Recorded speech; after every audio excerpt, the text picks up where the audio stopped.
The multiverse is not a straight line, nor is it a web. It is a fragile, infinitely complex tapestry of glass, woven together by the sheer willpower of reality. Each pane of glass reflects a different existence, a different choice, a different hero. The borders between these panes are absolute. They are silent, unyielding, and meant to remain closed forever. But silence cannot last when the shadows themselves begin to starve. Deep in the spaces between realities, in the cosmic void known only to anomalies and gods, something ancient and unfathomably hollow woke up. It had no name, for names belong to things that exist. It was a localized absence of reality. A parasite of the dimensional fabric. But if the cosmos were to scream a warning to the fragile worlds resting on its surface, it would call this entity the Shattered King. It did not want conquest. It did not want power. It wanted to feed. And to feed, it required the rarest delicacies in the multiverse, concentrated, unique nodes of power. Singularities of destiny. It cast its dark, fractal tendrils outward, feeling for the vibrations of power. In one reality it tasted a lineage of pure, cultivated willpower passed down through generations, a starburst of green energy. In another, it tasted a concentrated nexus of negative human emotion, refined into a lethal martial art by a boy housing a demon. In a third, it tasted a spider's silk, woven with bioelectricity and the rebellious, rhythmic heartbeat of an anomaly who defined his own destiny. The Shattered King hungered for all three. And so, it began to pull. Location: Musudafu, Japan. The air tasted of ash and pulverized concrete. Izuku Midoriya, pro-hero name, Deku, slammed into the asphalt, his emerald green boots carving deep, jagged trenches into the road as he fought against his own momentum. Smoke billowed around him, thick and acrid, as debris rained down from the sky. Danger sense. The quirk flared at the base of his skull, a sharp, electric needle of warning. Izuku didn't even have to look. He dropped his center of gravity, activating FA gene and one for all, full Kal at 45%. Green lightning crackled across his skin, illuminating the dust cloud around him like a chaotic strobe light. He pushed off his back foot, vanishing from the spot a millisecond before a massive pillar of telekinetically condensed asphalt smashed into the ground where he had just been standing. "You can't dodge forever, hero!" A voice shrieked from the smog. The villain, a heavily mutated man calling himself Tectonic, hovered a few meters above the ground, his arms glowing with a sickly yellow aura. His quirk allowed him to liquefy and manipulate urban terrain, turning the streets of Musudafu into a deadly ocean of flying debris. Izuku exhaled, a measured breath to calm his racing heart. He's overextending, Izuku thought, his mind racing through calculations at terrifying speeds. His control over the debris is slipping. The fragments are smaller now, and his attack intervals are exactly 1.4 seconds apart. He's running out of stamina. If I use smokescreen to blind his line of sight, and Black Whip to restrict his arms, don't ignore me! Tectonic roared, swinging both hands forward. A barrage of jagged concrete spikes shot toward Izuku like missiles. "I'm not!" Izuku yelled back. He didn't retreat. Instead, a thick, purple gas erupted from his body, the quirk of the sixth user, Smokescreen. The gas instantly engulfed the street, swallowing the concrete missiles and completely obscuring Izuku from view. Tectonic panicked, blasting the smoke randomly.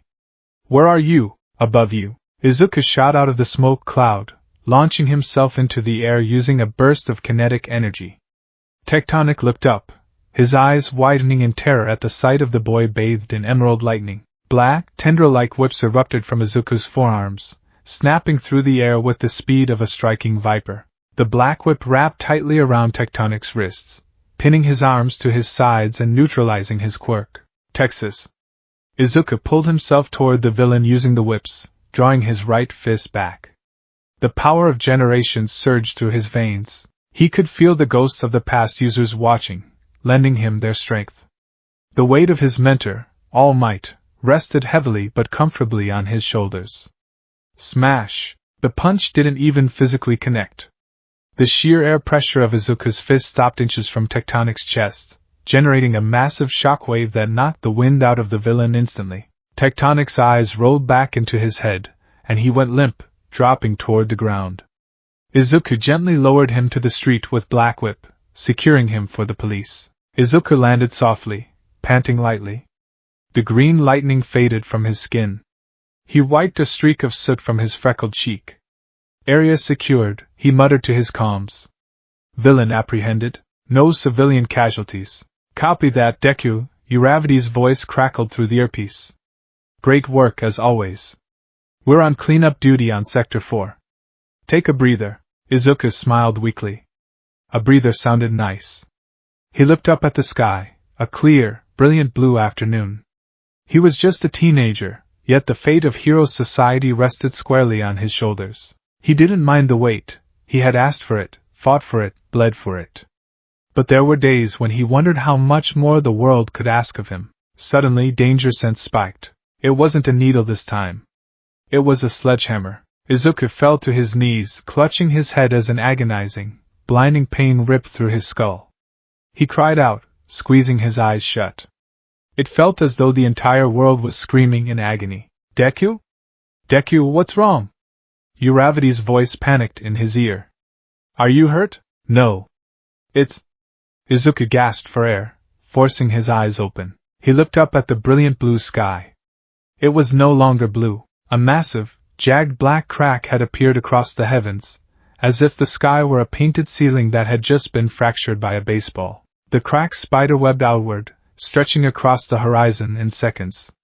The edges of the rift glowed with a terrifying, sickly magenta light, and behind the cracks, there was no space, no stars. Only a swirling, chaotic vortex of shadows that seemed to pulse with a heartbeat. The ground beneath Izuku began to rumble.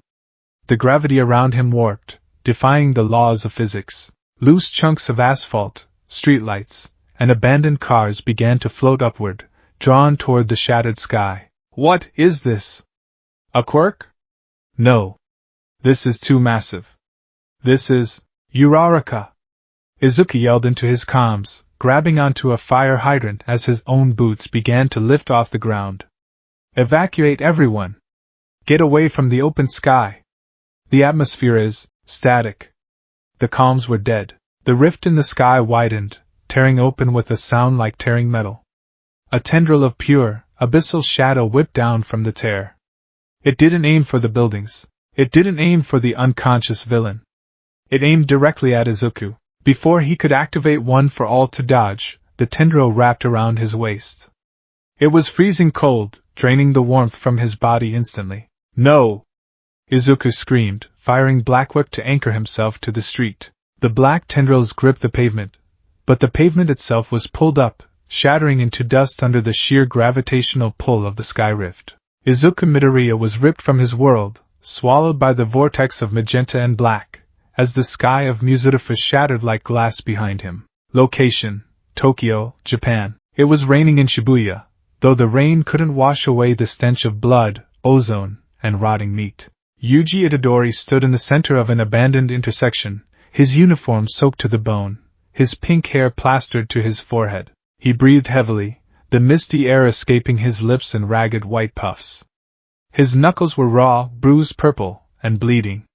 He didn't feel the pain. He didn't let himself feel it anymore. Pain meant you were alive, and Yuji wasn't entirely sure he deserved to be. I am a cog, he repeated the mantra in his head, staring at the monster before him. I am a cog. My job is to exorcise curses. I don't need a reason. I don't need a future. I just need to kill them. The monster in front of him was a Grade 2 cursed spirit, born from the collective fear and anxiety of Tokyo's overworked salarymen, a fear of being crushed by the corporate ladder. It looked like a grotesque amalgamation of briefcases, severed limbs, and a massive, grinning face made of neckties. It towered 3 stories high, its multiple arms thrashing wildly as it screeched a sound like screeching subway brakes. You're late, the curse gurgled, a disjointed human voice echoing from its many mouths. The deadline is here. Shut up, Yuji muttered. He planted his feet, shifting his stance. A volatile, dark blue energy began to crackle around his fists. Cursed energy. It was the physical manifestation of negative emotion, and Yuji had plenty of that to spare.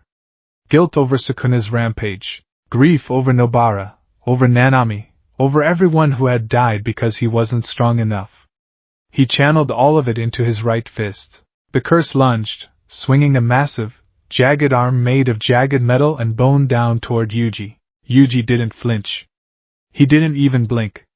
He stepped inside the creature's guard with terrifying speed, his physical prowess far exceeding that of a normal human even without cursed energy. He dodged the swing by a fraction of an inch, the wind pressure tearing a gash across his cheek. He drove his glowing right fist directly into the curse's grotesque, grinning face. Impact. The physical blow connected first, shattering the teeth and bone. A microsecond later, the cursed energy flowed in, detonating with a delayed, concussive blast. Divergent fist. The double impact sent a shockwave rippling through the curse's body. The monster shrieked in agony, its form rippling as the cursed energy tore it apart from the inside. Die, Yuji whispered, his eyes devoid of light. He spun, delivering a devastating roundhouse kick to the creature's core.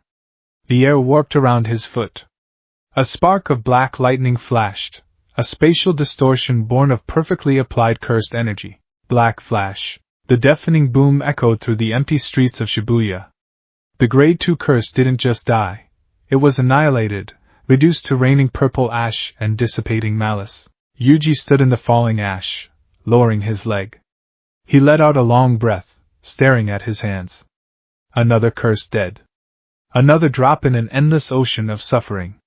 It didn't make him feel better, it just made him feel empty. Good work, Itadori, Megumi Fushiguro's voice called out from the shadows of an alleyway.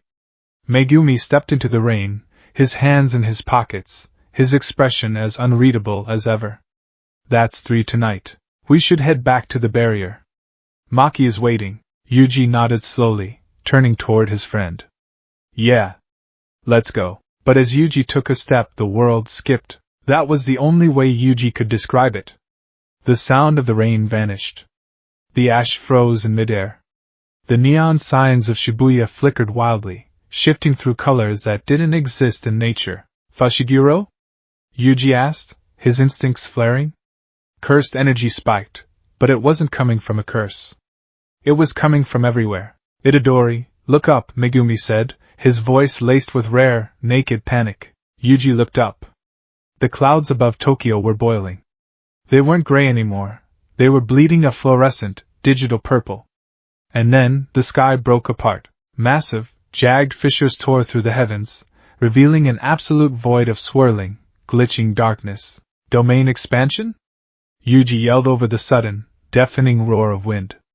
Who's doing this? No! This isn't a domain! Megumi shouted, summoning his divine dogs as the ground beneath them began to violently shake. The cursed energy. It's not human.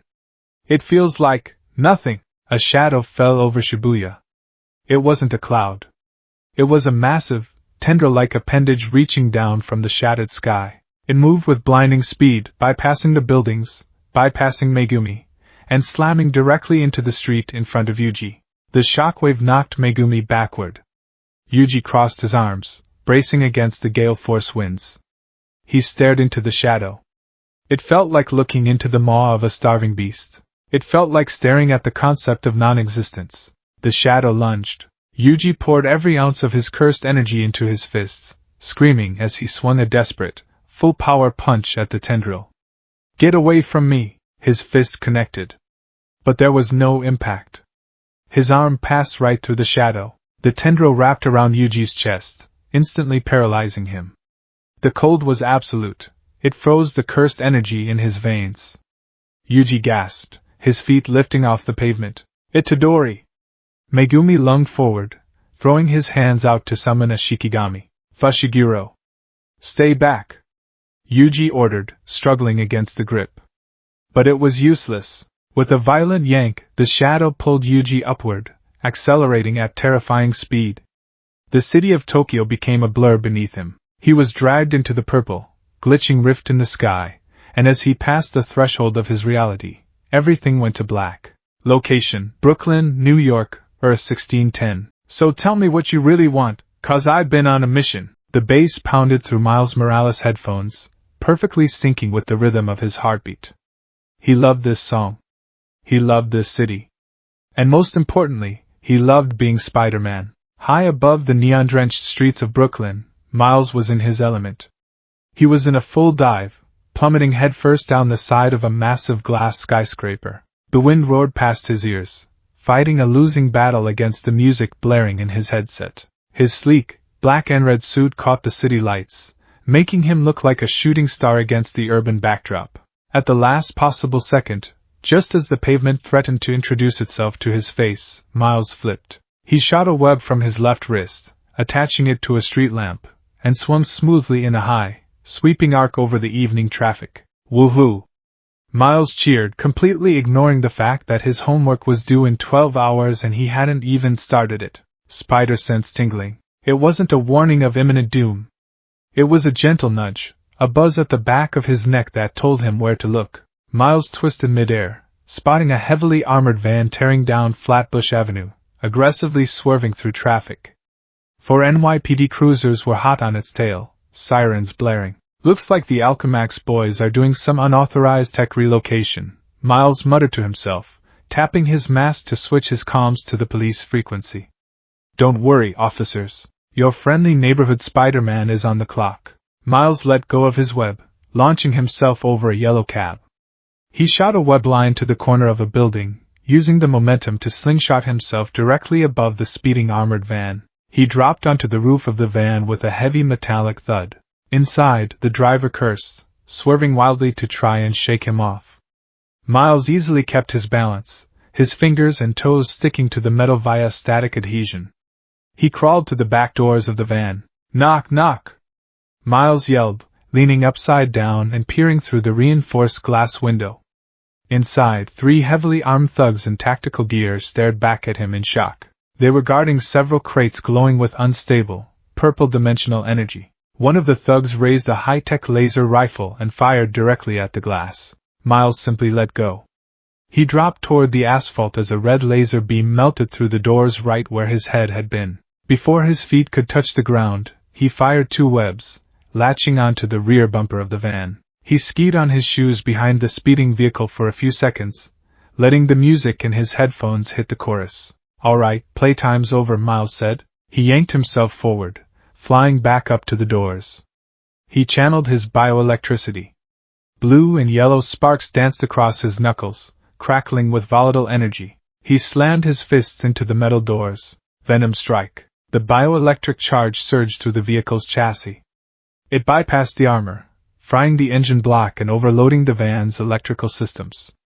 The engine sputtered, popped, and died instantly. The van screeched to a halt, smoking heavily. Miles backflipped off the van, landing perfectly on a streetlight overhead as the police cruisers surrounded the vehicle. The thugs stumbled out of the back, coughing on smoke, instantly raising their hands as the cops drew their weapons. Another flawless victory for the Brooklyn Spider-Man, Miles narrated to himself, striking a cool pose on the streetlight. He was about to swing away, maybe grab a Jamaican beef patty on the way back to his dorm. Then, his spider sense went off. It didn't buzz.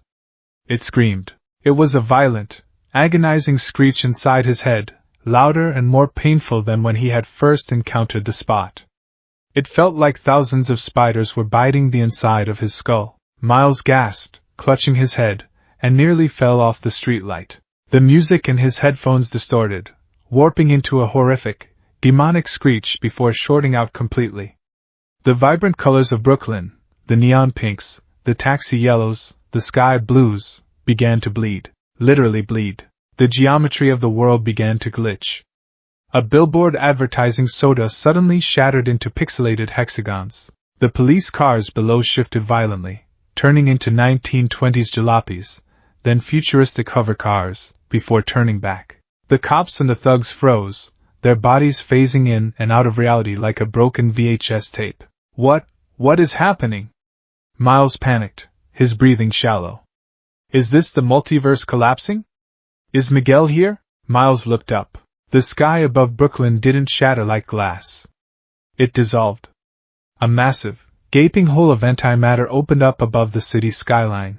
It was a void of absolute, terrifying nothingness, framed by glitching, multicolored static. From the void, a shadow descended. It was impossible to perceive correctly. It looked like a storm cloud, but it moved like a living organism. The shadow lashed out, moving with the erratic, unpredictable motion of a glitch. It didn't cast a shadow, it absorbed the light around it. Miles' spider sense roared, demanding he move. Miles reacted on pure instinct. He activated his camouflage, turning entirely invisible, and leaped backward off the streetlight, firing a web to swing away. But the shadow didn't rely on sight. It was hunting for his essence. The unique, anomalous web of destiny that tied Miles Morales to the multiverse. The tendril whipped through the air, intercepting Miles mid-swing. It struck him directly in the chest. Miles uncloaked violently, the breath knocked out of his lungs. The shadow wrapped around him, cold and heavy, pulling him upward. "Gwen!" Miles screamed, hoping, praying she was somewhere out there, watching his universe. "Peter!" "Anyone!" He channeled every ounce of venom blast he had, his entire body glowing like a miniature blue sun. He detonated the bioelectricity outward, trying to fry the shadow holding him. The shadow simply absorbed the energy, feeding on it. Miles was pulled higher, faster, the skyline of New York becoming a distant, glitching memory. He was dragged into the void, the cold nothingness swallowing him whole as the sky of his reality sealed itself shut behind him. Space and time did not exist in the rift. For Izuku Midoriya, it was an agonizing sensory overload. He felt like he was being stretched across 1,000,000,000 miles, his consciousness fracturing as he was dragged through realities where he was a villain, where he was quirkless, where he was dead. The voices of the past one for all users screamed in his head, a chorus of panic and confusion. For Yuji Itadori, it was a suffocating pressure. It felt like being trapped at the bottom of the Mariana Trench, the weight of 1,000,000 curses pressing down on his chest. He saw flashes of realities he didn't understand, worlds without cursed energy, worlds where human emotion was weaponized, worlds of ash and flame. For Miles Morales, it was a terrifying unraveling. His spider sense was overwhelmed, firing so rapidly that he could feel the vibrations of every universe simultaneously. He saw a web, a literal, glowing web, snapping, the threads dissolving into dust as the shadow dragged him further away from his node. The Shattered King did not care for their pain. It was a fisherman reeling in its catch. It had secured the 3 anchors. The quirk of hope. The energy of despair.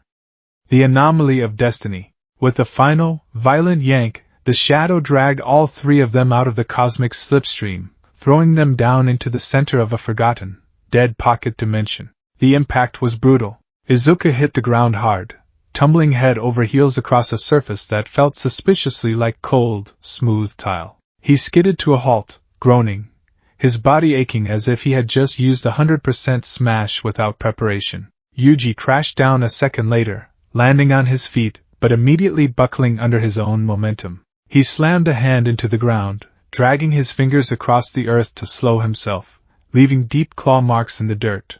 Miles fell from the sky with a yell, crashing through what looked like the rotting remains of a Japanese torii gate, and slammed into a pile of rubble.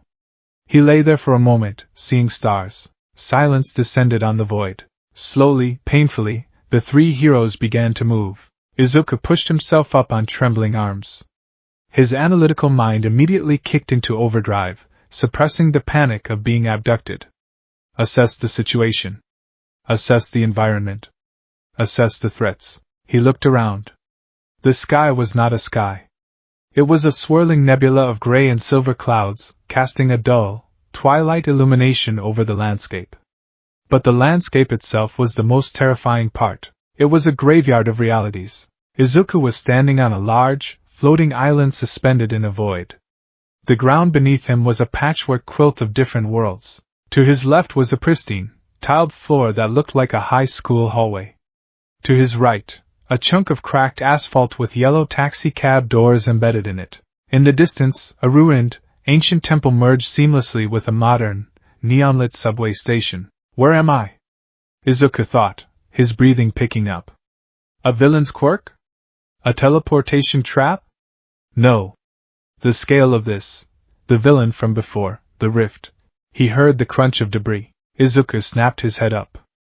About 30 feet away, standing up from a crouched position, was a boy with spiky pink hair. He wore a strange, dark blue uniform with red accents, his hands wrapped in raw, bleeding knuckles. Yuji stood up to his full height, his eyes cold and dangerous. His cursed energy was already pooling around his fists, a dark, volatile aura that made the hair on Izuku's arms stand up. Danger sense spiked slightly. Not an overwhelming threat, but a warning. This person was dangerous. Yuji stared at the green-haired boy in the strange costume. The boy had metal soles on his shoes, long black gloves, and a metal respirator around his neck. Yuji's mind, molded by the brutal logic of jujutsu sorcery, jumped to the only conclusion that made sense in a world this warped. A cursed spirit, Yuji thought, his jaw clenching. Or a curse user. A domain expansion, this has to be a domain. I got swallowed by a massive curse, and now I'm in its innate domain, and that guy is either the caster or a pawn. Hey, Yuji called out, his voice rough and echoing in the desolate silence. Where's the exit? Drop the domain, and I won't have to break every bone in your body. Izuku blinked, taken aback by the hostility. He analyzed the boy's words. Domain? Break my bones? He thinks I did this? Wait. Izuku raised his hands in a placating gesture, though he instinctively kept his weight on the balls of his feet, ready to dodge. I didn't do this. I was attacked by something, a rift in the sky. I'm a pro-hero, well, a hero in training. Are you a civilian? Were you dragged in too? Yuji narrowed his eyes. The cursed spirit was talking. And lying. A hero? You think I'm an idiot? I felt the energy that pulled me in. It was pure evil. I don't know what kind of game this is, but I'm not playing. Yuji bent his knees, the asphalt beneath him cracking under the pressure of his enhanced physical strength. He was fast. Dangerously fast. Izuku realized the fight was imminent. I'm telling the truth. Izuku yelled, his own green lightning beginning to spark around his body as one for all hummed to life. I don't want to fight you. But if you attack me, I will defend myself. Try it, Yuji growled. Before either of them could launch forward, a voice echoed from above them. Okay, time out. Pause. Ref, blow the whistle. Both Izuku and Yuji froze, looking upward. Crouched upside down on a floating, rusted steel girder above them, was a figure in a skin-tight black and red suit. Large, expressive white eyes on the mask blinked down at them. Miles Morales let go of the girder, doing a perfect backflip, and landed right between Izuku and Yuji. He raised his hands, shooting web lines to his left and right, tethering them to the ground as a show of agility, though neither Izuku nor Yuji understood what the white string was.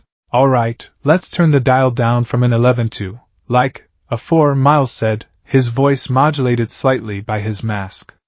He looked at Izuku. You. Broccoli hair. Your outfit screams cosplay convention, but that lightning stuff looks real. Are you an anomaly? He turned to Yuji. And you? Pinky. You look like you just walked out of a UFC fight in a private school uniform. Why are your hands glowing dark blue? Is that dark matter? Negative tachyons? Seriously, which one of you broke the multiverse? Because I have an essay due tomorrow and Miguel O'Hara is going to literally eat me alive if I'm late. Izuku stared at the spider-themed boy. Multiverse? Anomaly? What is he talking about? Is his quirk some kind of string generation? He sticks to walls, like a spider? And multiverse? Izuku stammered. I don't know what you mean. I'm Deku. Deku? Miles repeated, crossing his arms. Sounds like a Pokemon. Yuji watched the exchange, his patience entirely depleted. The spider guy didn't feel like a curse. He felt weird. Like he didn't belong in reality at all. But he was annoying, and the green-haired kid was still glowing. I don't care what you two are, Yuji said, stepping forward, his cursed energy flaring violently, kicking up dust around his feet. I need to get back to Shibuya. If either of you is going to tell me how to get out of this domain, I'm going to beat the answers out of you. Miles sighed, dropping into a low, defensive spider crouch. Blue and yellow bioelectricity began to crackle wildly around his fists, illuminating his black suit. Bro, I just said let's calm down. If you want to throw hands, fine.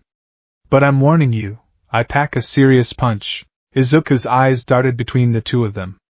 The pink-haired boy was emitting an aura of pure, terrifying malice, yet his eyes held a profound sadness. The spider boy was generating an electrical charge that danger sense flagged as highly volatile, yet his posture was defensive, not aggressive. They weren't villains. Izuku knew villains. These two, they were like him. They were terrified, confused, and cornered. But Izuku also knew that cornered animals bite. Wait, please. Izuku pleaded, ramping one for all up to 20%. The wind whipped around him, his green lightning illuminating the dark, floating island. We don't need to do this. Yuji lunged. He moved faster than the eye could track, clearing the 15 feet between him and Miles in a fraction of a second. He threw a devastating right hook, aiming not to kill, but to incapacitate the spider guy. Miles' spider sense screamed. He ducked, moving with liquid agility, the sheer wind pressure of Yuji's punch blowing the rubble behind Miles into dust. Whoa! Okay, we're doing this. Miles planted a hand on the ground, sweeping his leg to trip Yuji, while simultaneously firing a venom blast-charged web directly at Izuku to keep the green-haired boy out of the fray. Izuku saw the glowing web coming. He sidestepped, the web sailing past him and detonating against a piece of floating debris with a loud crack. Izuku gritted his teeth. They aren't listening. I have to restrain them both before they kill each other. Black whips erupted from Izuku's back, 6 tendrils lashing out like dark serpents. The 3 teenagers clashed in the center of the broken, multiversal void. Green lightning. Blue bioelectricity. Dark cursed energy. The energies collided, creating a massive, localized shockwave that rippled across the dimensional graveyard. There were 3 boys from 3 different worlds, each carrying the weight of a legacy, each bearing the scars of a war they were too young to fight. They didn't know it yet, but they were the only things standing between the multiverse and total annihilation. High above them, hidden in the swirling clouds of gray and silver, the Shattered King watched. And it smiled. The void was a graveyard of shattered realities, a desolate expanse where fragments of different worlds floated like debris in a cosmic ocean. In the center of this dimensional wreckage, on a jagged platform comprised of an overturned New York subway car, a ruined Japanese temple, and a slab of pristine Hero Academy asphalt, 3 boys collided in a storm of misunderstanding and raw power. Izuku Midoriya, Miles Morales, and Yuji Itadori were not enemies. But when you are ripped from your home, drowning in the adrenaline of a fight for your life, anyone standing in front of you looks like a threat. Green. Blue. Black. The colors violently clashed in the twilight air, sending a concussive shockwave rippling through the floating island. Yuji pressed his assault first.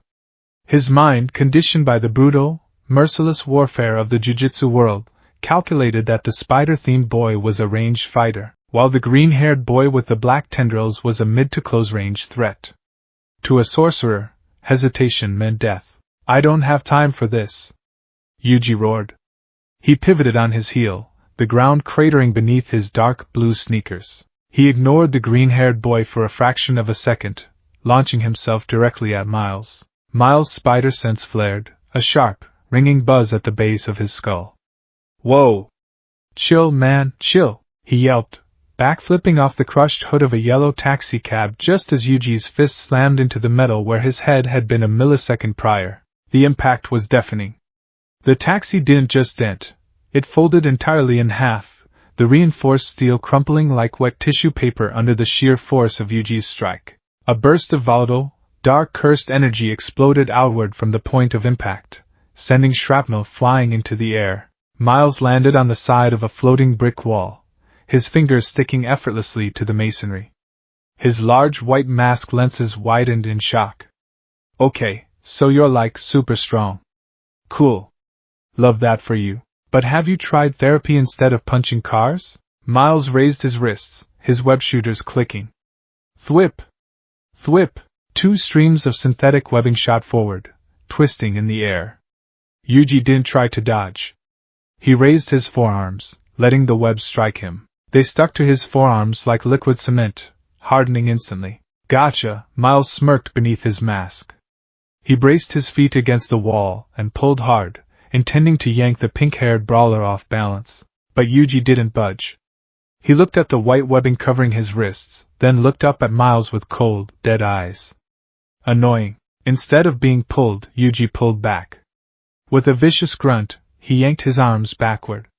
The sheer, terrifying physical strength of the vessel of Sukuna overpowered Miles instantly. Miles was ripped straight off the brick wall, flying through the air toward Yuji like a human yo-yo. Wait, physics check! Miles yelled, flailing as he was reeled in. Yuji pulled his right fist back, dark cursed energy pooling around his knuckles, humming with the promise of a divergent fist. He aimed directly for the falling Spider-Man's chest. Danger sense. Izuku's mind processed the battlefield in a microsecond. Spider Guy is lightweight, relies on agility and capture tape. Pink-haired guy possesses monumental physical strength, equivalent to All Might at maybe 20%, plus an unknown dark energy aura. If that punch lands, Spider Guy's ribs will shatter. Izuku didn't think. His body moved on its own. One for all, full cowl. 30%. Green lightning erupted from Izuku's skin, illuminating the void like a flare. The concrete beneath him spiderwebbed as he activated FA gene, releasing stored kinetic energy into his legs. He moved so fast he broke the sound barrier, resulting in a localized sonic boom that kicked up a massive cloud of dust. Just as Yuji threw his punch at the airborne Miles, Izuku materialized between them. Black Whip! Izuku commanded. 6 thick black, crackling tendrils erupted from Izuku's arms. 2 of them wrapped securely around Miles' waist, halting his forward momentum, and yanking him safely out of the strike zone. The other 4 tendrils shot forward to intercept Yuji's fist. Yuji's knuckles collided with the crisscrossed barrier of Black Whip. The impact generated a massive shockwave. Izuku gritted his teeth, his boots sliding back 2 feet across the asphalt as the force of the blow traveled up the tendrils and into his arms. Heavy, Izuku thought, his eyes widening. It's not just a physical impact. There's a secondary shockwave of energy following the punch. The delayed burst of Yuji's divergent fist detonated against Black Whip, shattering 2 of the tendrils into dissipating smoke. Get out of my way! Yuji snarled, rearing his left leg back for a devastating roundhouse kick aimed at Izuku's head. I'm trying to save both of you! Izuku yelled back. He ducked under the kick, feeling the wind pressure slice off a few strands of his curly green hair. He released Miles, dropping the spider hero onto a pile of rubble safely away from the melee, and refocused entirely on Yuji. Yuji was relentless. He threw a flurry of punches and kicks, his cursed energy flaring violently. Every strike was precise, lethal, and carried the weight of a boy who had fought for his life 100 times over. Izuku didn't fight back. He parried. He blocked. He dodged. He used his analytical mind to map out Yuji's rhythm. 1-2, left hook sweep. He's a martial artist. No wild swings. He fights like an underground hero. Stop! Izuku pleaded, catching Yuji's wrist. The sheer force bruised his palm even through his reinforced gloves. We aren't enemies. We were all brought here against our will. Shut up, curse! Yuji yelled, twisting his wrist and throwing a brutal headbutt. Izuku leaned back just in time, but the distraction was enough for Yuji to break free. Yuji leaped into the air, bringing both fists down in a hammer strike. Suddenly, the environment itself intervened. The floating island shuddered violently. Another cosmic quake rippled through the dimension. The massive, ruined Japanese temple behind them groaned, its structural integrity failing. A gigantic stone pillar, weighing at least 10 tons, snapped off its base and began to plummet directly toward where Yuji was landing. Yuji's eyes widened. He was in midair. He couldn't dodge.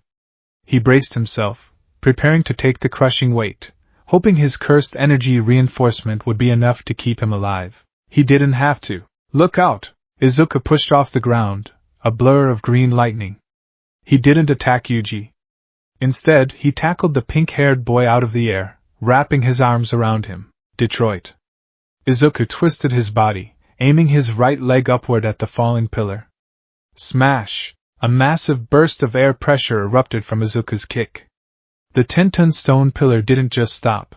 It pulverized into a shower of harmless gravel and dust, blown away by the sheer force of the shockwave. Izuku and Yuji crashed onto the ground, rolling several times before coming to a halt.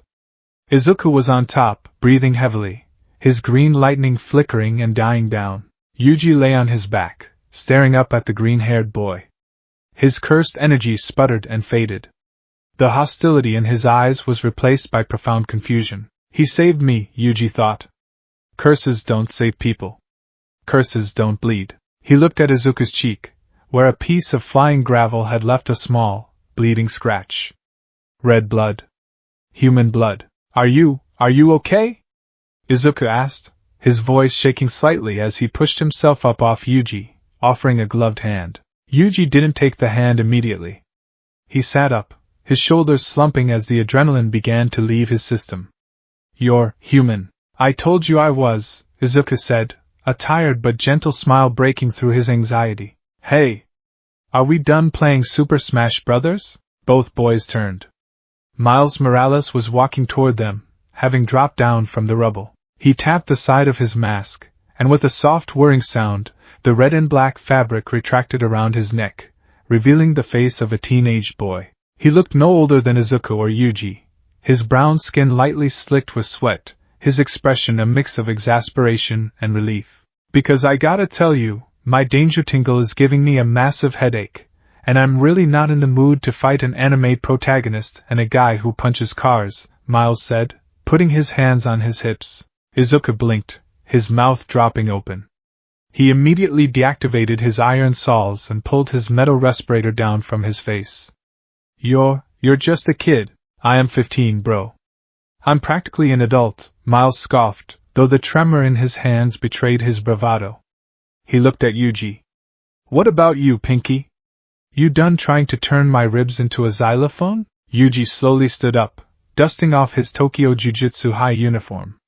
He looked at Izuku, then at Miles. The realization washed over him like a cold bucket of water. They weren't curses. They weren't malicious sorcerers. They were just teenagers. Like him. Thrust into a nightmare they didn't understand. Sorry, Yuji said, his voice surprisingly soft, rough with exhaustion. I thought you were curses. Monsters from my world. They use domains. Pocket dimensions. I thought this was a trap. Not a trap, Izuku said, shaking his head. I was in Muzurifu. A villain was attacking, and then the sky just broke. A shadow grabbed me. Brooklyn, Miles chimed in, pointing a thumb at his chest. I was stopping an Alchemax heist. Sky turned into a glitching black hole, and this giant, shadowy tentacle monster yanked me into the multiverse. Again. He sighed heavily. I hate Tuesdays. Tokyo, Yuji added quietly. Same thing. The sky shattered. Izuku's eyes widened. He reached toward his utility belt, instinctively looking for his hero notebook, but realized he had dropped it during his patrol. Instead, he started muttering, pacing back and forth, his thumb on his chin. 3 different locations. Different countries, assuming we're from the same Earth, but the spider-themed hero mentioned a multiverse, which implies we are from alternate realities. That aligns with the structural variations in the debris around us. The sky-shattering phenomenon was identical for all of us. A shadow entity. It targeted us specifically. Why? What do we have in common? We all possess superhuman abilities, but in my world, 80% of the population does. Why me? Why them? Miles stared at Izuku, watching the boy mutter at lightspeed. Is he okay? Does he need a reboot? I think he's just thinking out loud, Yuji said, watching Izuku with a slight amused smile. It was the first time Yuji had smiled in weeks. The green-haired boy reminded him a bit of Megumi when he got too deep into his own head. I am sorry. Izuku snapped out of it, flushing bright red and waving his hands frantically. It's a bad habit. I tend to overanalyze quirks and situations. Oh. I haven't even introduced myself properly. Izuku stood up straight, puffing his chest out slightly, and bowed at a perfect 90-degree angle. I am Izuku Midoriya. Hero name, Deku. I am a first-year student in the hero course at UA High School. Miles raised an eyebrow, a grin spreading across his face. Hero course? Bro, you go to school to wear spandex? That's actually sick. I'm Miles. Miles Morales. But in my dimension, I'm the one and only Spider-Man. He shot a finger gun at Izuku. Yuji shoved his hands into his pockets, looking down at his bruised knuckles. Yuji Itadori. I'm a jujitsu sorcerer. Or, I guess I'm supposed to be. He looked up at the strange, swirling silver sky. I don't have a hero name. I just exorcise curses. Deku, Miles, and Yuji. 3 boys from 3 universes, standing in the ruins of the multiverse. The silence that followed was comfortable, the tension of the battle finally dissipating. But the peace was not meant to last. The silver and gray clouds above them suddenly violently churned. The ambient gravity of the floating island shifted, making the boys stumble. Danger sense and spider sense flared simultaneously.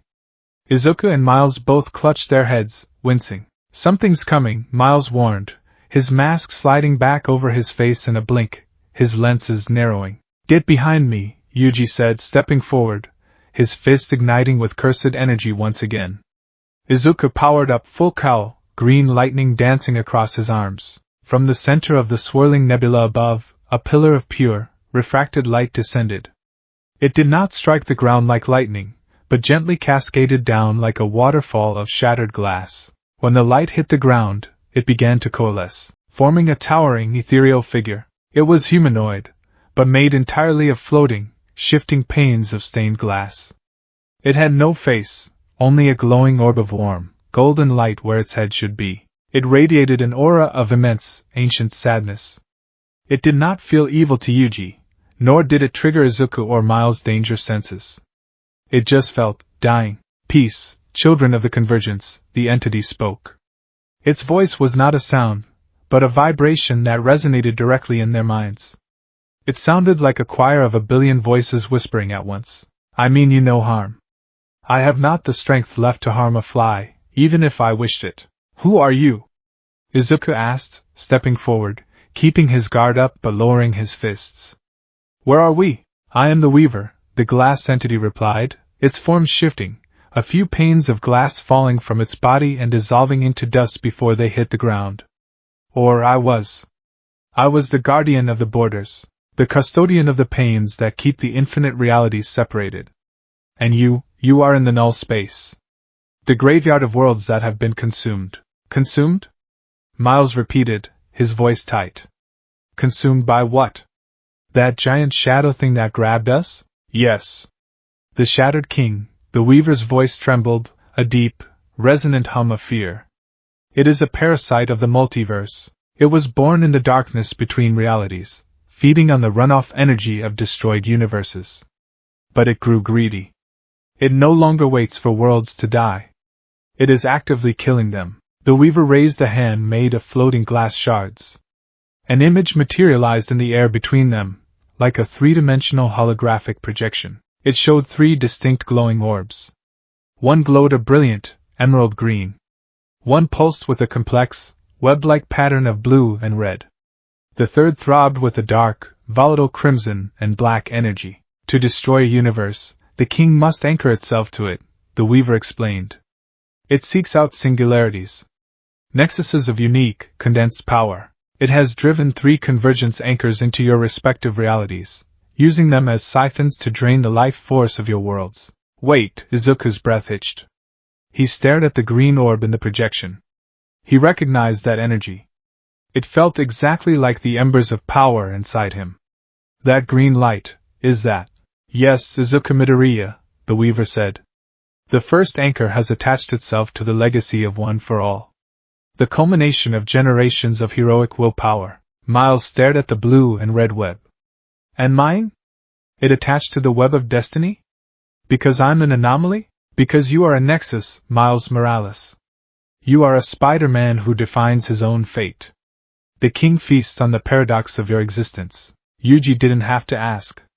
He stared at the dark red orb. It took my world's cursed energy. All the negative emotion. Indeed, Yuji Itadori, the Weaver confirmed, its light dimming slightly. The anchors are not just machines. They are living, parasitic seeds. They have bonded with the greatest threats in your respective worlds, creating mutated monstrosities to protect the anchors while they siphon your reality's energy. If these anchors are not destroyed within a matter of days, the holographic projection shifted. The 3 beautiful, glowing orbs suddenly turned black, shriveled, and burst into nothingness. Your universes will collapse. Everyone you know, everything you love, will be erased from the tapestry of existence. Not destroyed. Erased. As if they never were. A heavy, suffocating silence fell over the three boys. Izuku thought of his mother, waiting for him at home. He thought of All Might, of Uraraka, Todoroki, Bakugo, and Eri. Erased. Miles thought of his parents. His mom's warm hugs, his dad's stern but loving voice. He thought of Gwen of Peterby, Parker of Brooklyn. Erased. Yuji thought of Megumi and Maki. He thought of Gojo, sealed away. He thought of the promise he made to his grandfather to save people and die surrounded by loved ones. Erased. So how do we kill this king guy? Yuji asked. His voice wasn't scared. It was icy. It was the voice of a boy who had already lost too much and refused to lose an inch more. The king is currently intangible, resting in the space between your worlds while it feeds, the weaver explained. You cannot fight it directly. You must sever its food supply. You must travel to each of your realities, locate the convergence anchor, and destroy it. Only when all three anchors are shattered will the king be forced to manifest physically, vulnerable and weakened. Okay, so we just pop into our worlds, smash the glowing thingy, and save the day, Miles said, pacing, his hands rubbing the back of his neck. Classic superhero stuff. But how do we get back? Miguel took my dimension traveling watch. I have brought you here using the last of my strength, the weaver said, its glass body beginning to aggressively splinter and crack. I will use my dying essence to weave a tether between the three of you. As long as you remain united, you can travel the pathways I open. But heed my warning. The weaver leaned forward, its warm golden light fixing on the three boys. The monsters guarding the anchors are beyond anything you have faced alone. They are infused with multiversal energy. If you try to fight your own battles solo, you will perish. Your powers, your destinies, your souls, they must intertwine. You must become a triad. The golden orb in the center of the weaver's head suddenly shattered like a light bulb. A wave of warm, golden energy washed over Izuku, Miles, and Yuji. It didn't hurt. It felt like a comforting embrace. On the back of Izuku's right hand, Miles' left hand, and Yuji's chest, a small, glowing symbol appeared, a triangle made of three interconnected circles. The tether is forged, the weaver's voice was now a fading whisper on the wind. Behind me, 3 rifts remain. Choose your path. Save your world's successors. The tapestry rests in your hands. With a sound like a wind chime in a hurricane, the weaver of pains shattered entirely, dissolving into a shower of golden dust that faded into the void. Left in its wake, hovering a few inches above the floating island, were 3 swirling portals. One glowed with a sickening, toxic purple light. One pulsed with a chaotic, glitching red and blue. The third radiated a dark, blood-red aura. For a long time, no one spoke. The weight of the universe, 3 universes, actually, had just been dropped squarely onto the shoulders of 3 teenagers. Miles walked over to a piece of broken concrete, sat down heavily, and let his head fall into his hands. Man. And I thought dealing with this spot was stressful. This is a lot. Whole universes getting erased? I don't even know if I'm ready for AP Physics, let alone multiversal custodianship. Izuku slowly walked over and sat down a few feet away from Miles. He stared at his gloved hands, watching his fingers tremble. He clenched them into fists. We can do this, Izuku said, his voice quiet but laced with an unyielding iron. Yuji remained standing, staring at the 3 portals. He crossed his arms. The glass guy said the monsters guarding these things are strong. Multiversal strong. We don't even know what we're walking into. Then we make a plan, Izuku said, looking up, the heroic fire returning to his emerald eyes. He pointed to his head.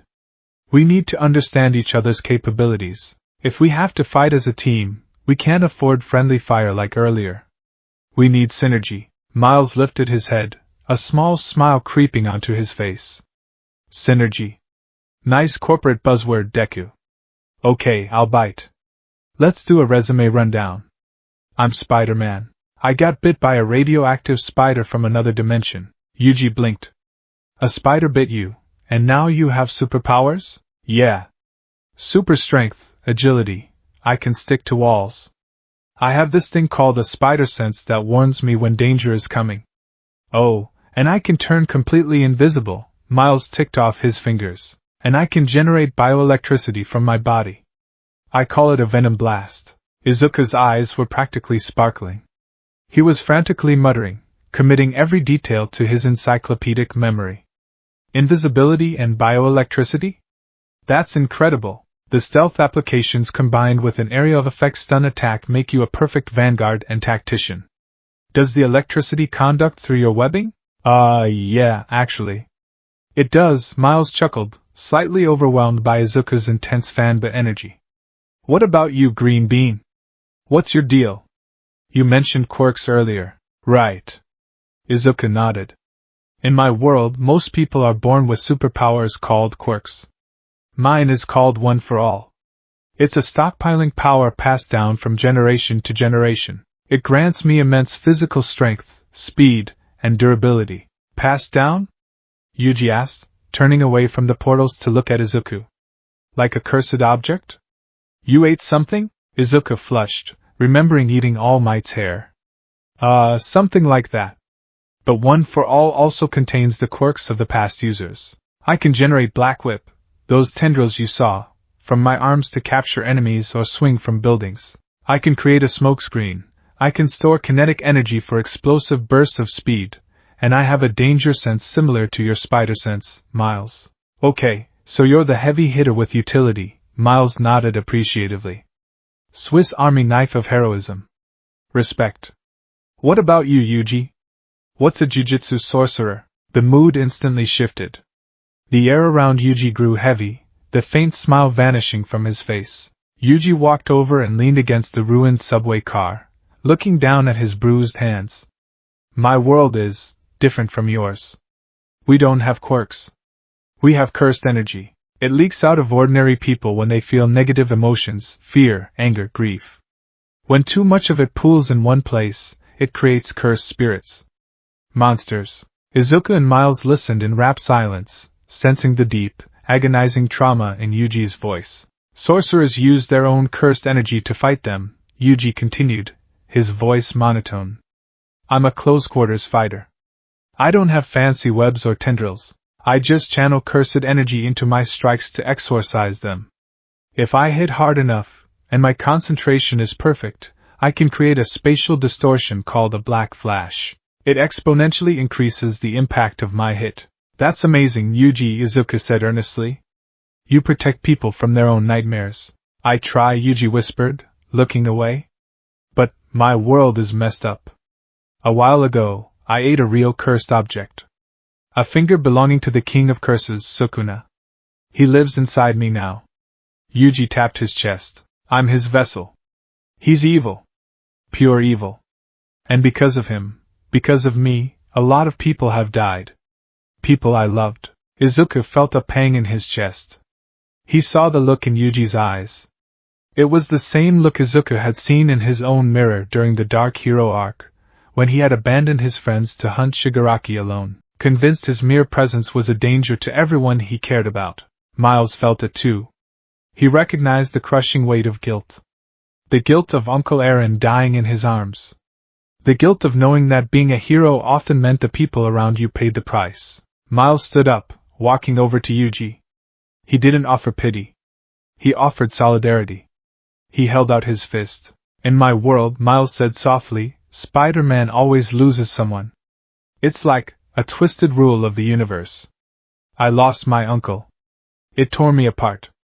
But we don't fight because we're perfect, man. We fight so no one else has to feel that kind of loss. Yuji stared at Miles' fist.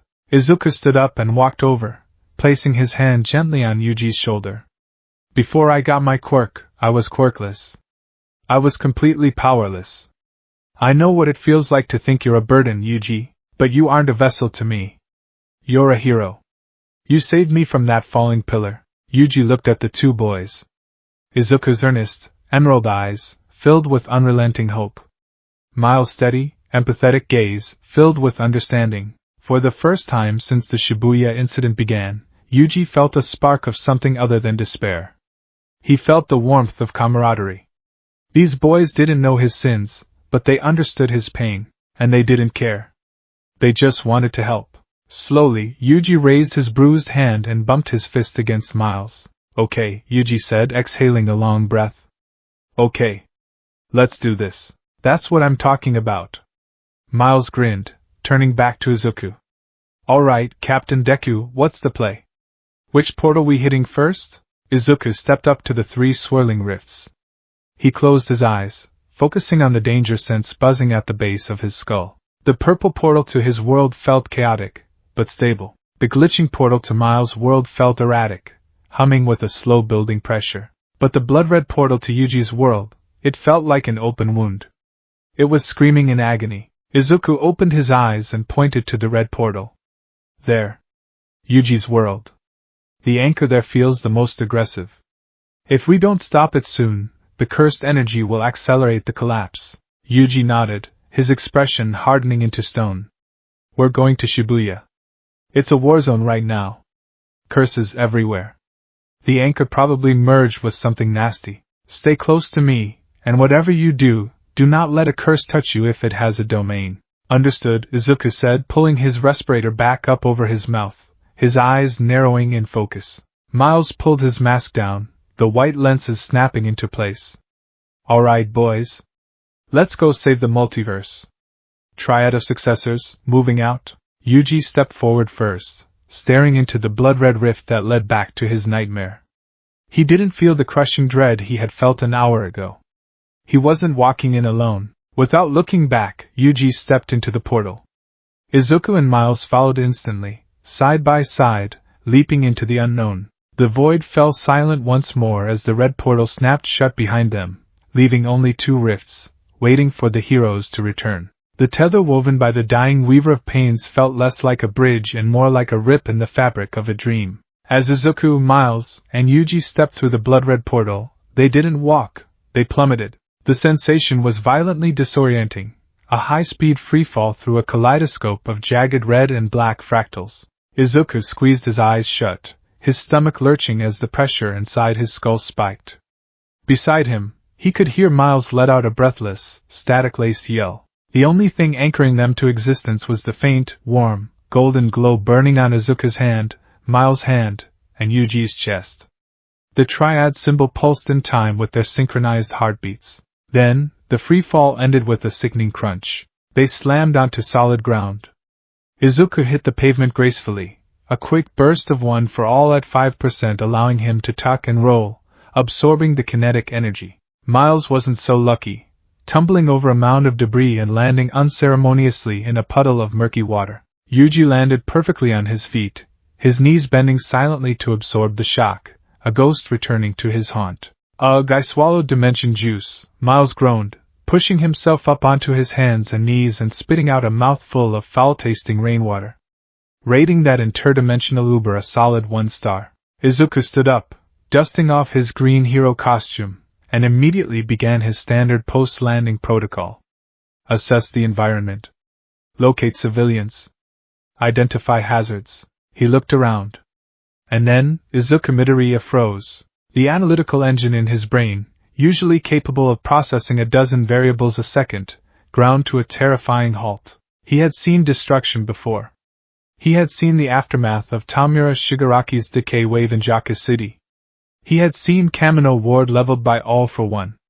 But this was a fundamentally different breed of devastation. They were standing in the middle of a massive metropolitan intersection. Above them, the sky was a bruised, diseased purple, weeping a torrential, freezing rain. Surrounding them were skyscrapers that had been hollowed out, their steel skeletons twisted and melted like wax.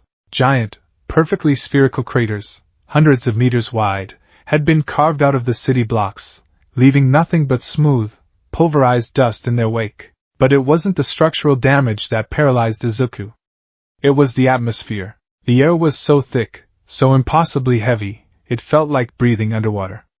It smelled of copper, ozone, and rotting meat. Every surface, the shattered asphalt, the overturned cars, the shattered glass of storefronts, was painted with a gruesome smear of crimson and black. This wasn't a battlefield. This was a slaughterhouse. Oh man! Miles whispered, his voice trembling. He stood up, his white lenses widening as he looked around. The vibrant, neon aesthetic of his Brooklyn was entirely absent. The world here was muted, leached of all color except for the pervasive, sickening red. Yuji, is this? Yeah, Yuji said. His voice was entirely devoid of emotion. It was hollow, echoing against the ruined buildings. Welcome to Shibuya. Izuku's breathing grew shallow. His eyes darted around, searching for the flashing lights of ambulances, the bright costumes of pro-heroes, the barricades of the police force. There was nothing, just an oppressive, suffocating silence. Where are the rescue teams? Izuku asked, his voice cracking, stepping forward frantically. Yuji, where are the shelters? The paramedics? We need to establish a perimeter and start looking for survivors in the rubble. I can use Black Whip to lift the heavier debris, and Miles, you can, Deku. Stop, Yuji interrupted. Izuku stopped, turning to look at the pink-haired boy. Yuji was staring at a massive, bloody handprint smeared across the side of a crushed city bus. There's no one to rescue, Yuji said softly. The civilians are gone. The ones that didn't run, they were transfigured. Or eaten. Or caught in Sukuna's domain. Yuji's hands balled into tight fists, his knuckles turning white. There are no heroes here to save the day, Deku. It's just us. Miles stepped closer to Izuku, wrapping his arms around himself to ward off the freezing rain. Bro, I don't mean to be disrespectful, but your world is a literal horror movie. It feels like the air itself is trying to kill me. That's the cursed energy, Yuji explained, his eyes scanning the dark alleyways and ruined storefronts. After the Shibuya incident, Tokyo became a breeding ground, millions of people generating fear and despair. It pools here. It creates cursed spirits. And with the convergence anchor here, Yuji pointed toward the center of the district, where the towering Shibuya 109 building, now bisected and crumbling, stood. Above it, swirling in the sky, was a massive, localized vortex of dark crimson energy. It looked like a bleeding eye in the heavens. The anchor is drawing them in like moths to a flame, Yuji finished. Then that's our target, Izuku said. He forced his panic down, locking it in a mental box. He couldn't afford to break down. A hero smiles to reassure the people, All Might had taught him, but there was no one here to smile for. Izuku adjusted his metal respirator, his emerald eyes hardening into a fierce glare. We push to that building, locate the anchor, and destroy it. ZZZZT. Miles suddenly gasped, his hands flying to the sides of his head. He staggered back, his mask lenses narrowing into thin, sharp slits. Miles? Izuku reached out. My head, Miles hissed through his teeth. My spider sense. It's going absolutely crazy. It's like static screaming in my ears. But it's not coming from one place. Izuku's own danger sense flared to life. It wasn't the sharp needle of the directed attack. It was a dull, agonizing throb, a pressure wrapping around his entire skull. They know we're here, Yuji said, dropping into a low martial arts stance, the dark blue aura of cursed energy instantly igniting around his fists. From the shadows of the alleyways, from the craters, from the broken windows of the skyscrapers, they emerged. Izuku's breath hitched in his throat. He had fought the Noma, genetically engineered monsters made from corpses. But the things crawling out of the woodwork of Shibuya defied all biological logic. There were creatures with bloated, pale bodies and dozens of tiny, human-like hands for legs. There were floating, bulbous heads with hollowed-out eyes, weeping black sludge. There were misshapen, multi-limbed beasts that chattered their teeth in a sickening, rhythmic percussion. Grade 3 and Grade 4 curses. Hundreds of them. Drawn by the fresh, vibrant life force of Izuku and Miles, and the hated, familiar scent of Yuji Itadori. Okay, Miles swallowed hard, popping his knuckles, blue and yellow sparks of bioelectricity flaring to life across his suit. I take back what I said about Tuesdays. I really hate Tuesdays. Don't let them touch you. Yuji yelled over the sudden cacophony of monstrous screeches. They carry curses, diseases, and some can warp your soul. Stay mobile! The horde of curses surged forward like a tidal wave of rotting flesh and nightmare logic. Izuku moved first. One for all, full cowl. 20%. He rocketed forward, a streak of emerald lightning cutting through the gray rain. A massive, toad-like curse with a tongue made of barbed wire lunged at him. Izuku didn't flinch. He ducked under the tongue, planted his hands on the flooded asphalt, and executed a flawless, spinning breakdance kick. St. Louis smash! His metal-soled boot collided with the curse's jaw. The air pressure alone generated a shockwave that blew the rainwater backward. The curse's head twisted at a horrific angle, its neck snapping with a sound like a breaking tree branch, and it was sent hurtling into a nearby brick wall. But to Izuku's horror, the curse didn't stay down. Its neck simply twisted back into place with a sickening squelch, and it began to crawl toward him again. They don't go down from blunt force trauma, Yuji shouted, blurring past Izuku. Yuji intercepted the toad curse. He didn't use a named attack. He didn't need to. He simply drove a cursed energy-laced fist directly into the creature's chest. The dark blue energy flared violently, sinking into the curse's body. A fraction of a second later, the delayed impact of the divergent fist detonated. The curse expanded like a balloon and exploded into a shower of purple ash and dissipating negative energy. Izuku stared, horrified. You killed it! It's not alive, Deku! Yuji yelled back, spinning to backhand a floating, shrieking head. They're just manifestations of negative emotion. You have to obliterate them, or they'll just keep regenerating. Your physical attacks will only stall them. He's right, man! Miles shouted from above. Miles was in his element, entirely airborne. He swung from a street lamp, launching himself into the air.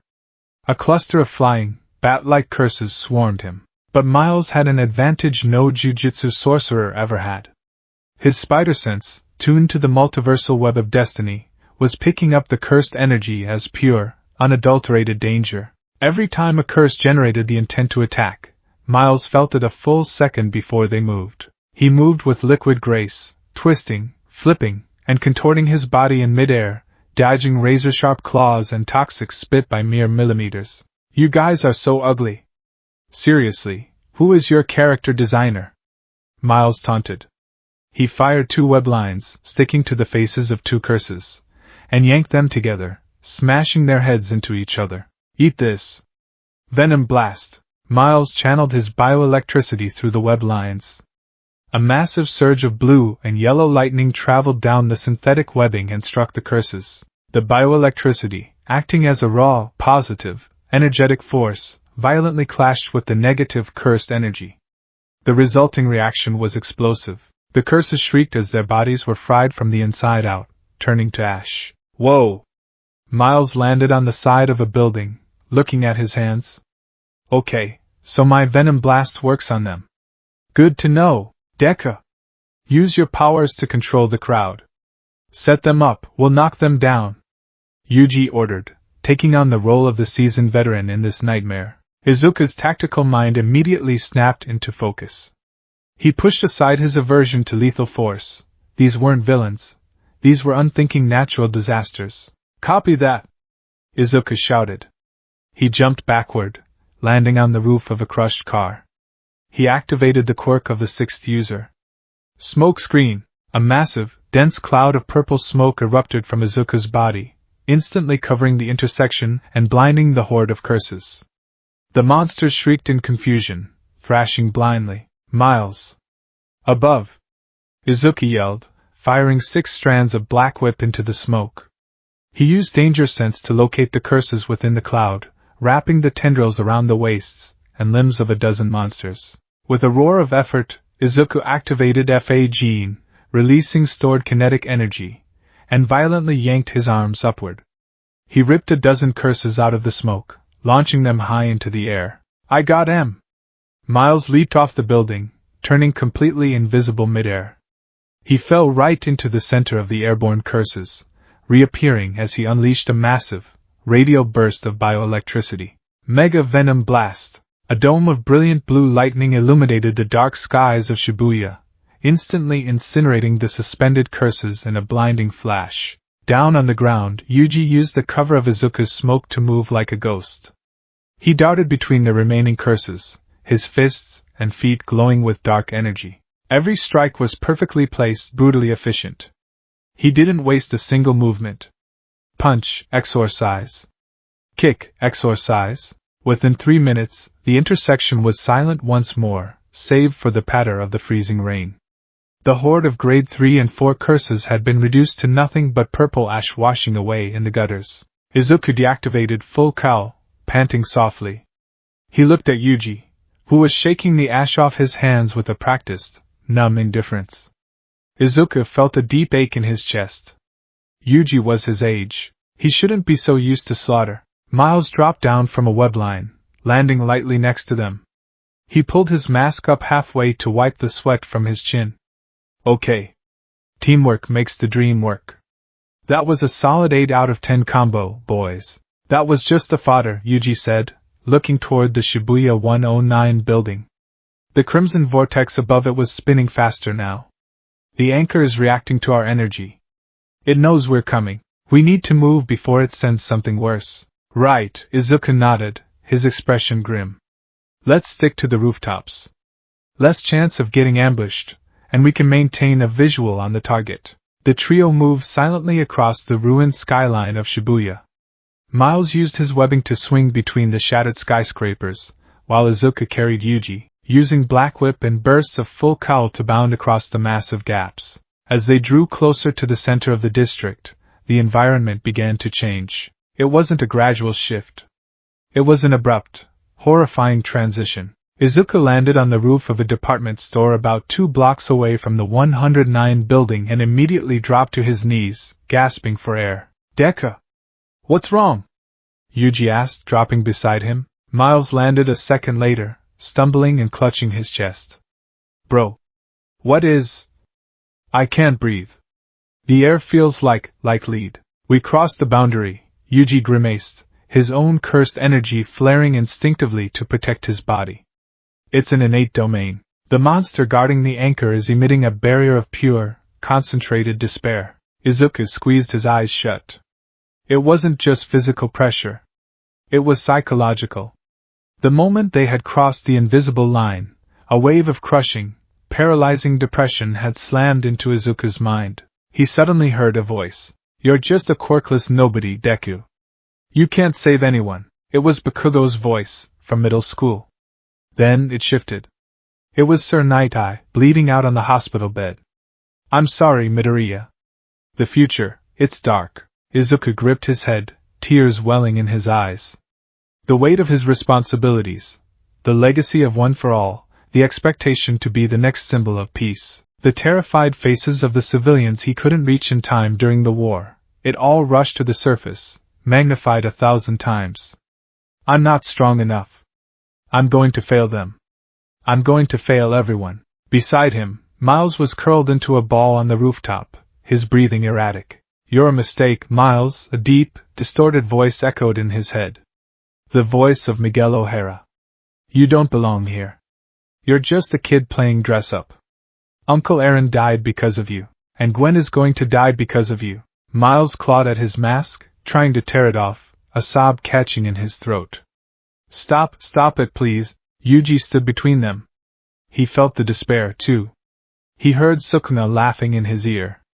He saw the bodies of the people in Shibuya, bisected by malevolent shrine. He saw Nanami, half of his body burned away, looking at him. You've got it from here. But Yuji Itadori was already broken. You cannot shatter a glass that has already been ground into dust. Yuji bit down on his lip hard enough to draw blood. The sharp physical pain cut through the psychological fog. He dropped to his knees, grabbing Izuku by the shoulder and Miles by the arm. Listen to me, Yuji shouted, shaking them violently. It's not real. It's a cursed technique. It's feeding on your doubts. You have to push it back. Izuku looked up, his green eyes clouded with tears. Yuji. I can't. I have to save them, but I'm just one person. You're not one person anymore. Yuji roared. Look at your hand. Izuku blinked, looking down at his right hand. The golden symbol of the triad, the 3 connected circles, was glowing brightly through his glove. Miles saw it too, glowing on the back of his left hand. The warmth of the weaver's tether flared to life. As it glowed, the oppressive voices in their heads began to recede, pushed back by the combined willpower of the three heroes. Izuku felt Miles' stubborn resilience. Miles felt Izuku's unyielding hope. And they both felt Yuji's absolute, unwavering resolve to keep moving forward, no matter the cost. Izuku gasped, taking a massive gulp of air as the psychological weight lifted. He wiped his eyes, his breathing stabilizing. I'm okay, Izuku whispered, sitting up. Thank you, Yuji. Miles pulled his mask back down, slapping his own cheeks. Man. That was dark. We need to smash this anchor, stat, before I need 10 years of therapy. We're close, Yuji said, standing up and pointing down toward the street below. They walked to the edge of the roof and looked down into the massive plaza surrounding the Shibuya 109 building. The street was gone. In its place was a massive, fleshy crater, pulsing like a heartbeat. At the very center of the crater, floating a few feet off the ground, was the convergence anchor. It was a jagged, crystalline shard the size of a car, glowing with an intense, bloody light. But it wasn't unguarded. Wrapped around the anchor, fused to it, was a monster that made the previous curses look like children's toys. It was a chimera of special grade curses. It had the massive, muscular torso of a humanoid giant, but its skin was a sickly, translucent white, revealing a network of pulsing black veins beneath. Instead of a head, a massive, blooming flower made of human hands and screaming mouths rested on its shoulders. It had 6 arms, each ending in a different weapon grown from bone and cursed energy.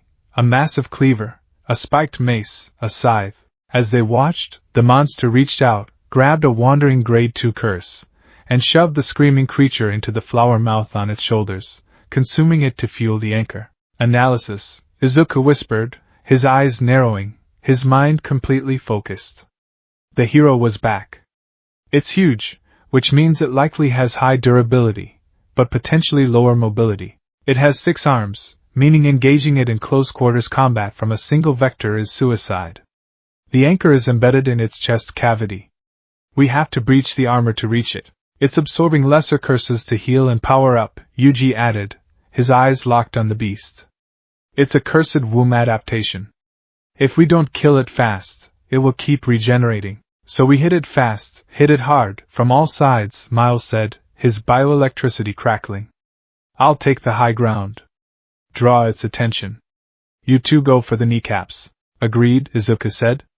Yuji, you have the highest striking power against these things.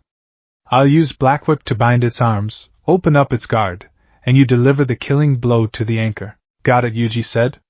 He cracked his neck, the dark blue aura flaring around his body like a raging fire. The triad leaped from the roof, descending into the fleshy crater of the domain. The monster sensed them instantly. The flower of hands on its shoulders snapped toward them, and a dozen mouths shrieked in unison, a sound that threatened to shatter their eardrums. Spread out, Izuku commanded. Miles fired a web, swinging aggressively to the left, latching onto a ruined billboard. Izuku activated full cowl, rocketing to the right, green lightning carving a trench in the fleshy ground. Yuji charged straight down the middle, a bullet of pure kinetic and cursed energy. The monster reacted with terrifying speed, proving Izuku's initial assessment of its mobility wrong. It swung its massive bone cleaver in a wide, horizontal arc toward Yuji. Too slow. Yuji ducked under the blade, the wind pressure tearing a gash across his shoulder. He planted his foot, launching himself upward toward the monster's chest.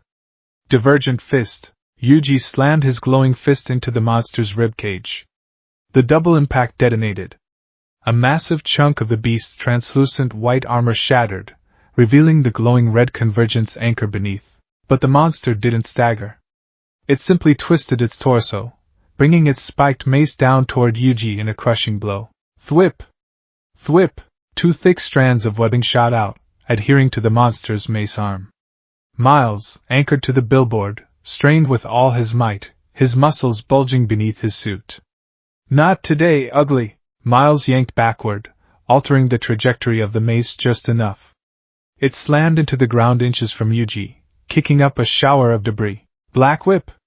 Izuku yelled from the monster's flank. Black tendrils shot out, wrapping tightly around the monster's scythe arm and 2 of its empty, clawed hands. Izuku grounded himself, his metal saws digging deep into the crater. I've got its right side. My turn. Miles leaped off the billboard, swinging directly over the monster's head. Hey! Catch! Miles dropped 2 web grenades into the center of the flower mouth. The webs exploded, filling the screaming mouths with hardened, conductive synthetic fluid. Miles landed on the beast's shoulder, pressed his hands into the webbing, and unleashed a massive venom blast directly into its central nervous system. The monster convulsed violently, shrieking through the webbing as the bioelectricity fried its synapses. Yuji! Now! Izuku screamed, straining as the monster thrashed against his black whip. Yuji was already moving. He leaped onto the shaft of the embedded mace, using it as a springboard. He launched himself directly at the exposed chest cavity, aiming straight for the glowing red anchor. He pulled his right fist back. His concentration narrowed to an absolute singularity. The world around him faded into slow motion. He didn't hear the monster's shrieks. He didn't hear Izuku's strain or Miles' electricity. He only saw the target. The cursed energy in his body converged with perfect, microscopic precision. The space around his fist began to warp and distort. Black flash. Yuji's fist slammed into the convergence anchor. The impact triggered a spatial distortion, a blinding flash of black and red lightning that lit up the entirety of Shibuya. The concussive boom was so loud it shattered the remaining glass in every building within a mile radius. The force of the blow was catastrophic. The shockwave ripped through the monster's body, tearing its remaining limbs off and obliterating its torso. The beast let out one final, gurgling cry before it was entirely atomized, turning into a massive cloud of purple ash. Yuji fell through the air, landing heavily on his feet as the ash rained down around him. The anchor, however, was not destroyed. The jagged red crystal hit the ground with a heavy thud, spiderwebbed with massive cracks from Yuji's black flash, but still intact. It pulsed violently, a dying, erratic heartbeat trying desperately to repair itself. It's still active, Izuku yelled, releasing his black whip and sprinting toward the crystal. It needs a combined strike. Yuji's energy alone isn't enough to shatter the multiversal casing. Miles swung down, landing next to the crystal. Then we hit it together. Right now, on my mark, Izuku commanded, sliding into position on the left side of the anchor. He powered up one for all to 45%. Miles, right side. Yuji, center. Miles raised his hands, charging his venom blast to maximum capacity, his suit glowing incredibly bright. Yuji stood in the center, drawing out every last drop of cursed energy in his reserves, readying another divergent fist. 3. Izuku yelled. 2. Miles echoed. 1. Yuji roared. Smash! Izuku drove his boot into the crystal. Venom blast! Miles slammed both palms into the crystal. Die! Yuji drove his fist directly into the cracks he had created. Green kinetic energy, blue bioelectricity, and dark cursed energy collided perfectly in the center of the convergence anchor. For a split second, the energies fought each other, before harmonizing into a brilliant, blinding white light. With the sound of a million panes of glass shattering at once, the convergence anchor exploded. The blast wave knocked all 3 boys backward, sending them sprawling into the dirt. Izuku groaned, sitting up and rubbing his head. He looked toward the center of the crater. The crystal was gone. In its place, a small, swirling red portal, the tether back to the void, had opened. Izuku looked up. The massive crimson vortex that had been plaguing the sky above Shibuya was dissipating. The bruised, purple clouds were breaking apart, and for the first time since the boys had arrived, a sliver of pale moonlight broke through, casting a gentle glow over the ruined city. The oppressive, suffocating domain of despair vanished entirely. The air felt clean again. Cold, but clean. Miles lay on his back, starfishing in the dirt, breathing heavily. We did it. 1 down. I am officially putting this on my college application. Yuji stood up slowly. He looked around at the ruined city. It was still destroyed. The people were still gone. But the oppressive malice that had hung over Shibuya like a shroud was gone. The anchor wasn't feeding on his world anymore. For a moment, Yuji felt a weight lift from his shoulders. It didn't fix his trauma, but it was a victory. And he hadn't done it alone. Izuku walked over and offered Yuji a hand. Yuji looked at it, then took it, letting the green-haired boy pull him up. Your world is safe from the king, Yuji, Izuku said, offering a warm, genuine smile. We did good. Yuji looked at Izuku, then over at Miles, who was groaning as he peeled himself off the ground. Yeah, Yuji said, a faint smile touching his lips. We did good. But we still have 2 more to go. Right, Izuku nodded, his expression turning serious. He looked at the red portal. The tether is waiting. My world, or Miles? Let's go to yours, Deku, Miles said, walking over and brushing the dirt off his suit. I want to see what a world full of registered, legally employed superheroes looks like. Sounds like a logistical nightmare, honestly. It's complicated, Izuku admitted, scratching the back of his neck. But I think you'll like it. Yuji turned toward the portal. He took one last look at his ruined city, bathed in the pale moonlight. He would be back. He had a duty to finish here.